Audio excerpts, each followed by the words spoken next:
اللہ تعالیٰ نے اوپر تلے 7 آسمان بنائے۔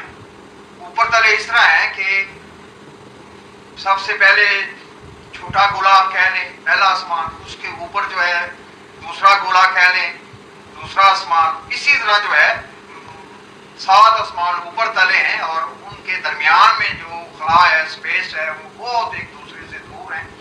تو جیسے کل میں نے کہا کہ النحل سورت جس کی آیت نمبر جو ہے 67 ہے، اس میں اللہ تعالیٰ نے کہا کہ البتہ پھلوں میں بہت بڑی نشانیاں ہیں عقل مندوں کے لیے۔ تو آسمان کس طرح ہے پریکٹیکلی جو ہے مطلب ہے یہ جس طرح نقشہ بنا ہوا ہے کہ یعنی یہ پہلا آسمان اور جس طرح ترتیب وار جو ہے یہ مختلف کلر دے کے میں اسی لیے جو ہے مختلف کلر دیے گئے ہیں کہ آپ کو جو یہ جو ہے مختلف دائرے نظر آئیں۔ تو ہم نصف جو ہے کائنات کا جو ہے دیکھیں تو وہ ہمیں یہ ایسے گول نظر آئیں گے، مگر یہ حقیقت جو ہے نصف دوسرا ساتھ مکس ہو تو پھر جو ہے ایسے گول گولے کی طرح جو ہے ہم 7 آسمانوں کے تحفظ میں جو ہیں۔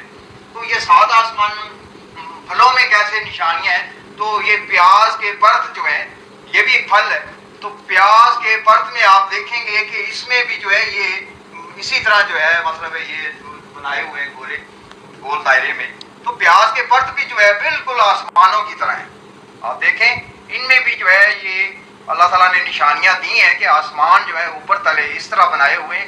یہ تو پھر بھی ساتھ ساتھ جڑے ہوئے ہیں، مگر آسمان جو ہے ان کے درمیان خلا اور ایک بہت بڑا فاصلہ ہے جس کو ہم پیمائش نہیں کر سکتے۔ تو اس طرح جو ہے اللہ تعالیٰ نے اوپر تلے 7 آسمان بنائے ہوئے۔